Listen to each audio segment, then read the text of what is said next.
दोस्तों, अगर हमें किसी बिल्डिंग के एक फ्लैट में जाना हो तो उसके लिए जनरली हम एक एलिवेटर का इस्तेमाल करते हैं, जो कि काफ़ी आम बात है। लेकिन क्या आपने कभी स्पेस एलिवेटर का नाम सुना है? मतलब कि एक ऐसा लिफ्ट जिसके थ्रू हम सीधे अंतरिक्ष में जा सकते हैं। दोस्तों, सबसे पहले साल 1895 में रूस के एक स्पेस साइंटिस्ट ने इस कॉन्सेप्ट को सामने रखा था, जिसके मुताबिक एक ऐसा माध्यम बनाया जा सकता है जिससे कि इंसान पृथ्वी से बिना किसी रॉकेट की मदद के ही अंतरिक्ष में जा सकता है। अब दोस्तों, ये स्पेस एलिवेटर क्या है और ये कैसे काम करता है, जानेंगे इस वीडियो में। हेलो दोस्तों, मैं हूं गौरव और आप देख रहे हैं जी नॉलेज हब।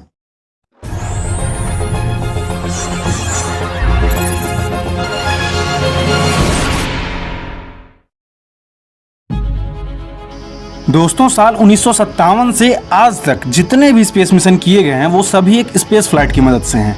लेकिन क्या आपको पता है कि इन स्पेस फ्लाइट्स को असेंबल करने में काफ़ी वक्त लगता है और साथ ही अधिक मात्रा में फ्यूल वेस्टेज की वजह से ये काफ़ी कॉस्टली होते हैं। इसीलिए जापानीज कंपनी ओबायाशी एक ऐसे एलिवेटर प्रोजेक्ट पर काम कर रही है जिसकी मदद से रॉकेट को पूरी तरह से रिप्लेस किया जा सकता है और साथ ही स्पेस एक्सप्लोरेशन को और भी काफ़ी अफोर्डेबल बनाया जा सकता है।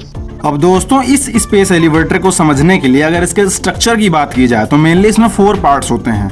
फर्स्ट इज बेस स्टेशन, जो कि इस एलिवेटर के स्टार्टिंग पॉइंट यानी कि बेस को सपोर्ट देने का काम करता है और इसे अर्थ सरफेस पे इंस्टॉल किया जाएगा। दूसरा है काउंटर वेट, जिसे जियो स्टेशनरी ऑर्बिट में इंस्टॉल किया जाना है और यही इस एलिवेटर का अपर एंड पॉइंट होगा। अब जो एलिवेटर का तीसरा और मेन पार्ट है वो है टेदर, यानी कि एक केबल जो कि बेस स्टेशन से काउंटर वेट तक वर्टिकली जुड़ा हुआ होगा और इसी केबल के थ्रू क्लाइंबर, जो कि इस एलिवेटर का आखिरी भाग है, इसे ऊपर या नीचे लाया और ले जाया जाएगा। ये क्लाइंबर बिल्कुल एक कैबिन की तरह होगा जिसमें स्पेस ट्रैवलर स्टे कर सकेंगे। अब ये तो हुई इस एलिवेटर मॉडल की बात, लेकिन इस एलिवेटर में जो सबसे ज्यादा चैलेंजिंग पार्ट है वो है टेदर यानी कि केबल, क्योंकि हमें पृथ्वी सतह से स्पेस ऑर्बिट में जाने के लिए लगभग 36,000 किलोमीटर लंबे केबल की जरूरत है और इतनी लंबी केबल बनाने के लिए हमें एक ऐसे स्ट्रेंथ मटेरियल की जरूरत है जो कि काफी स्ट्रांग होने के साथ साथ हल्का और लचीला भी हो और साथ ही एटमॉस्फेरिक साइड इफेक्ट्स को भी झेल सके।